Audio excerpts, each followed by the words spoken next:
Radioscoop, l'invité de la semaine, Stéphanie Loire. Mon invité de ce soir, il est DJ, producteur, chanteur, c'est le roi des good vibes, tout simplement. Il a publié récemment un deuxième album qui s'appelle Midnight, un disque solaire festif, comme un coucher de soleil après une nuit blanche.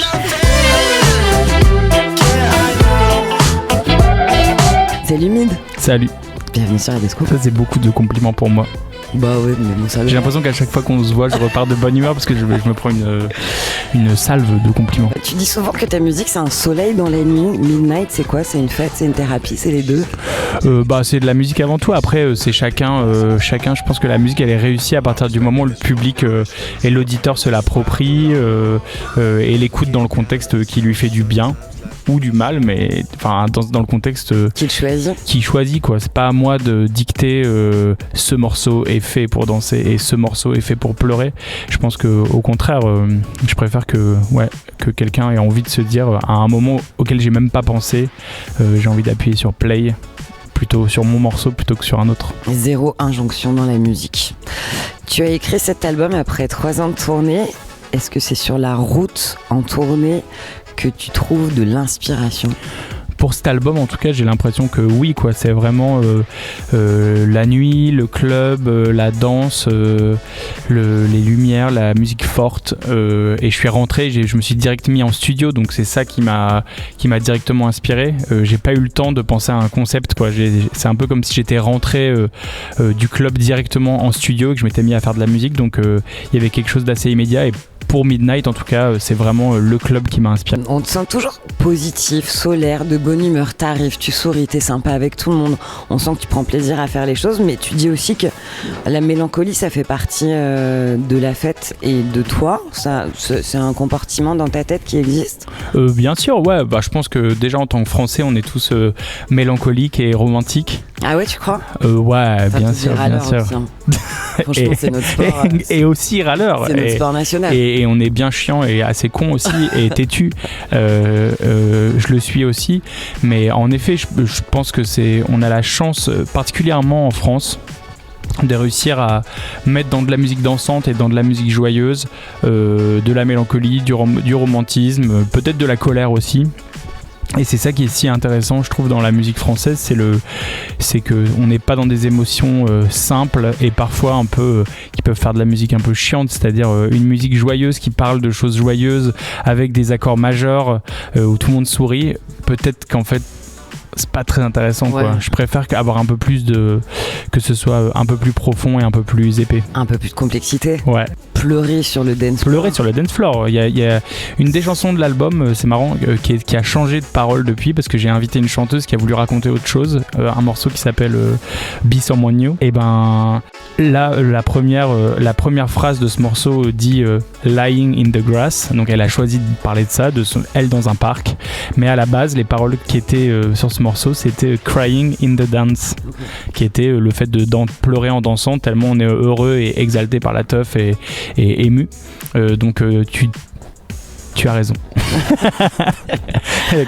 Et c'est assez intéressant, mais c'est comme tout bon personnage dans un film.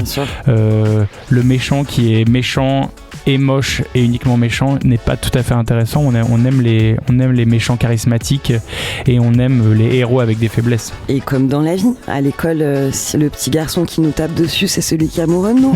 On le sait. Dont on est amoureux. Radioscoop, l'invité de la semaine, Stéphanie Loire. Mid est mon invité ce soir sur Radioscoop. Il y a cet album, c'est le deuxième, Midnight, avec ce petit jeu de mots que j'aime beaucoup.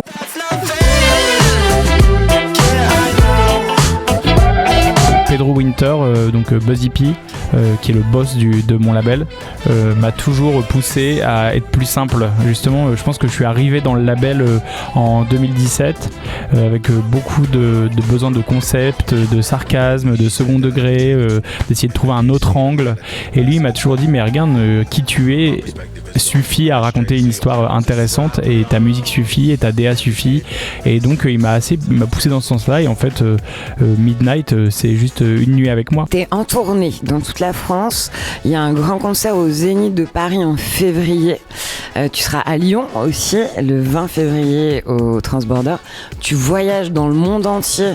Juste, je vais quand même revenir sur quelques dates parce que c'est quand même fou. Partout où tu vas, Canada, Mexique, Montréal, New York, Los Angeles, San Francisco, Mexico, Berlin, Londres.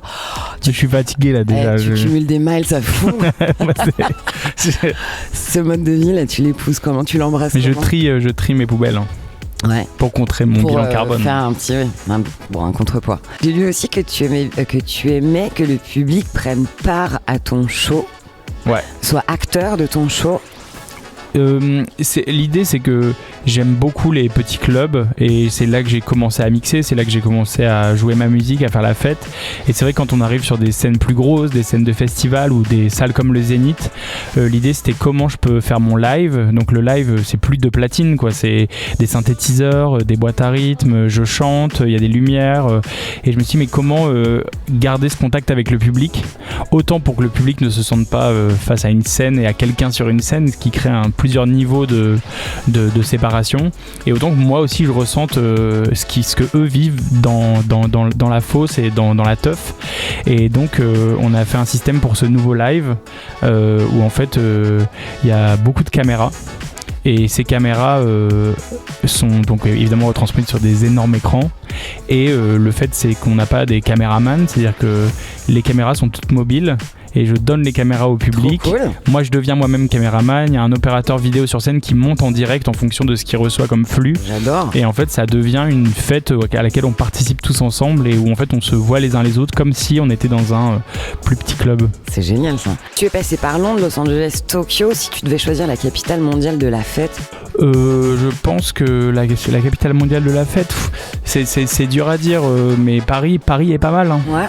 Paris, en fait, on a la chance d'être un carrefour en musique électronique, du moins entre Londres, Barcelone, la Belgique aussi. Radio Scoop, l'invité de la semaine, Stéphanie Loire. Et si je te dis que dans ta musique, il y a une touche aussi très française, dans tes mélodies, c'est quelque chose que tu apprécies, que tu revendiques? Bah ouais, moi je suis français, donc je peux pas le cacher.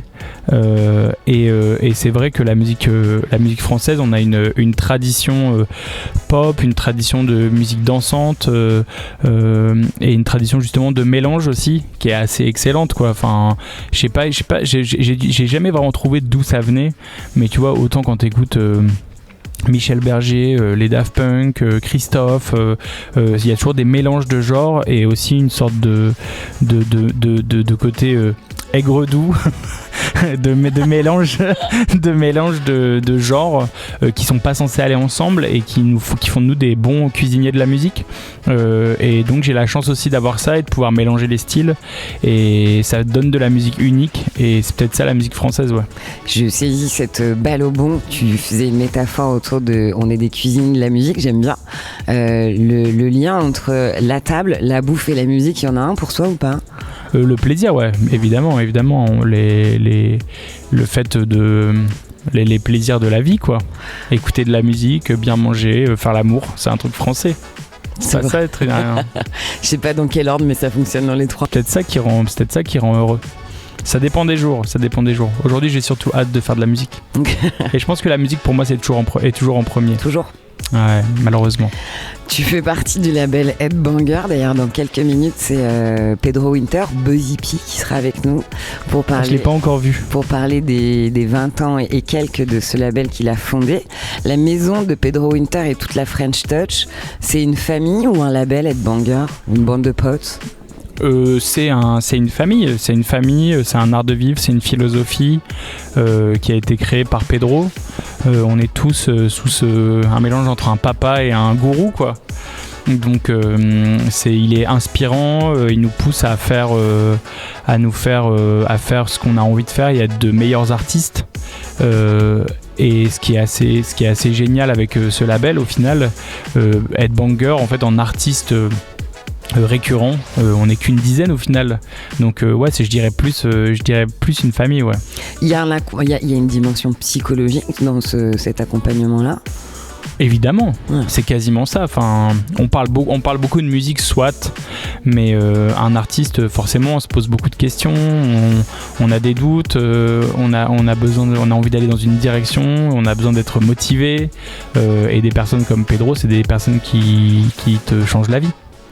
Bon bah écoute Pedro, on va l'accueillir tout de suite sur Radio Scoop. Merci beaucoup pour ce moment, Mid. Merci, avec plaisir. Je rappelle que l'album s'appelle Midnight et que tu seras à Lyon le 20 février, au Zénith de Paris en février 2026 et dans le monde entier, worldwide.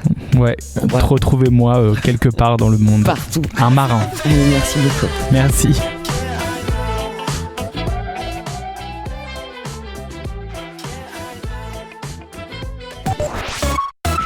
Radio Scoop, l'invité de la semaine, Stéphanie Loire. Mon deuxième invité de la soirée, c'est le fondateur du label mythique Headbanger Records, ancien manager des Daft Punk, figure historique de la French Touch. Son nom de scène, c'est Buzzy P. Il a fasciné la bande-son de toute une génération entre Justice, Cassius, DJ Mehdi, encore Mid, que vous venez d'entendre sur Radio Scoop à l'instant.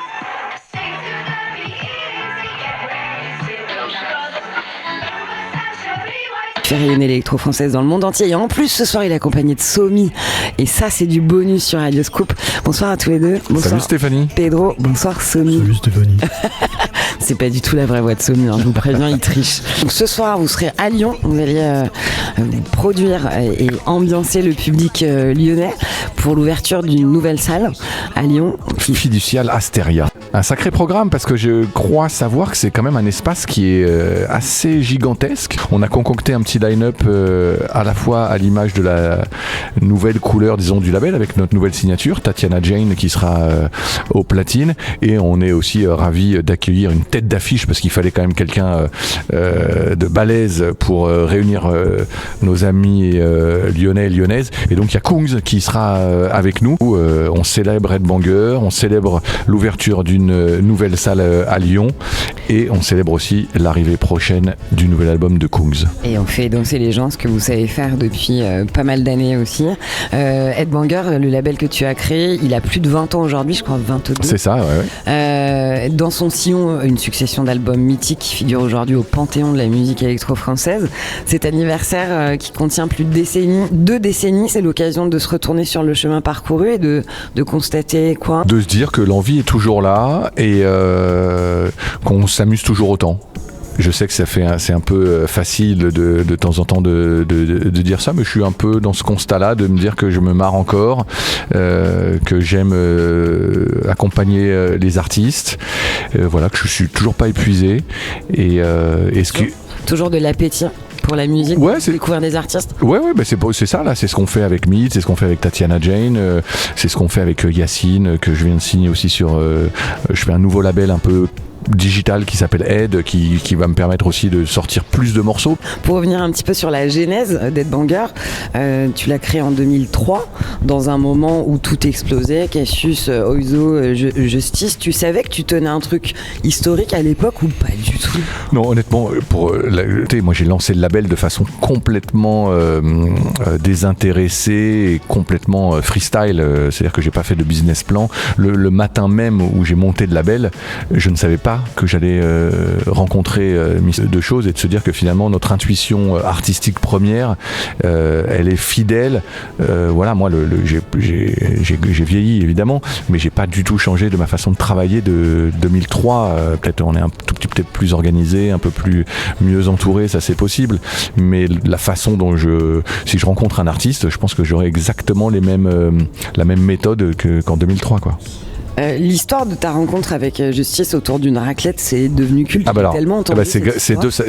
Alors j'allais dire c'est de sa faute. C'est grâce à Somi cette histoire. Très bien. Donc déjà moi quand il y a, il y a Somi, il y a toi, il y a Justice et une raclette. Franchement l'histoire sur le papier, moi je l'achète directement. Ça m'intéresse. Ça pourrait être, il faudrait faire une belle scène de film. Et justement, il y a souvent eu de la bonne bouffe dans les grandes histoires de musique, non ? Et ça fait partie de l'histoire d'Headbanger aussi ou pas ? Ouais. Alors c'est vrai. Alors la bonne bouffe. Alors là, chacun met son curseur où il veut. La raclette, moi effectivement raclette pour moi je la place très haut, mais il y a des gens qui trouvent ça dégueulasse. Mais dans mon souvenir, tu me dis ah ouais tiens je vais dîner chez des potes une raclette. Ces potes, toi-même tu me les avais pas présentés en me disant ouais c'est des musiciens ou quoi que ce soit. Tu m'as juste dit ouais j'ai bouffé chez des potes, et moi j'ai voulu m'incruster à ce dîner. Ouais. Et je lui ai dit c'est vas-y. ça le début de l'histoire. C'est comme ça. Je lui ai dit attends mais moi du fromage fondu je veux en être.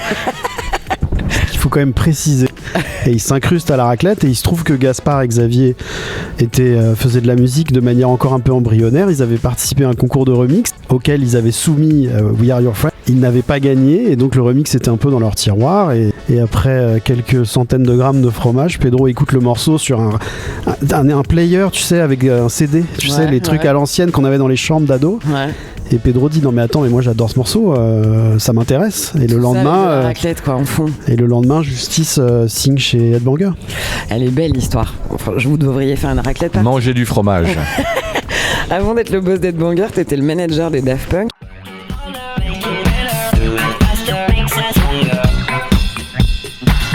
Tu te souviens de la première fois que tu les as vus jouer ? Je m'en souviens très bien puisque c'était en 1995 au Ministry of Sound à Londres. Et alors en toute honnêteté, j'ai plus le souvenir précis de est-ce que j'ai été au Ministry of Sound voir Daft Punk ou est-ce que j'ai été juste au Ministry of Sound qui était une boîte mythique à Londres juste pour sortir. Ça, le temps n'a pas effacé ce petit souvenir. Le souvenir que j'en ai, c'est que j'ai dansé comme un acharné pendant tout leur live. C'était un live de Daft Punk. Et la petite anecdote, c'est qu'ensuite à la fin, j'ai été les voir en leur disant je suis français, on a bu du champagne alors que je déteste le champagne. Et pour te donner même une autre anecdote petite peu croustillante que j'ai très rarement partagée d'ailleurs, même toi Bertrand, je suis pas sûr que tu connais cette histoire qui est assez marrante. Beaucoup plus tard dans le temps, avec Thomas et Guiman avec qui j'avais bossé, Guiman m'a dit quand nous on faisait notre live, on voyait que un grand dadais en train de danser, c'était toi parce que t'étais devant, et il me dit j'étais sûr de te connaître. Tu sais, il m'a dit il y avait un truc comme si une alchimie, alors qu'on se connaissait pas, mais il me disait déjà quand je te voyais danser j'avais l'impression qu'on était potes. Donc j'ai trouvé ça toujours marrant et c'est vrai que c'était un moment génial. Et inconsciemment, ça a dû participer au fait qu'un an plus tard, j'accepte de partir à l'aventure avec eux, parce que c'était pile un an avant que vraiment qu'on décide de bosser ensemble que j'allais danser sur la musique en tant que fan. Moi, j'ai acheté, ils avaient sorti 2 maxis à l'époque sur Soma et j'avais acheté les 2 maxis. Je m'en souviens très bien. Et j'ai lu que tu avais dit que tu avais réagi comme un grand frère lorsqu'ils se sont séparés. Ça réagit comment un grand frère quand on se sépare ? J'ai dit ça parce qu'il y avait une part réelle d'émotion, c'est-à-dire que j'ai versé ma petite larme, et ensuite un truc aussi, un rapport un peu respectueux de leur décision. Je rappelle que Pedro Winter célèbre les 20 ans d'Headbanger Records avec une tournée anniversaire des DJ sets aux 4 coins de la France. Parmi les nouvelles signatures du label, on surveille de près Tatiana Jane, Varnish la piscine aussi que j'adore. Ah merci, ça arrive. Nouvelle génération de l'électro à la sauce Headbanger. Et puis ce soir, ça se passe à Lyon, à la Fille du Ciel Asteria avec Koum, Tatiana Jane et Pedro Winter. Et venez tôt parce que c'est une early party. Allez, super, faut commencer de plus en plus tôt. Merci Radio Scoop. Merci beaucoup Pedro Winter et Somi.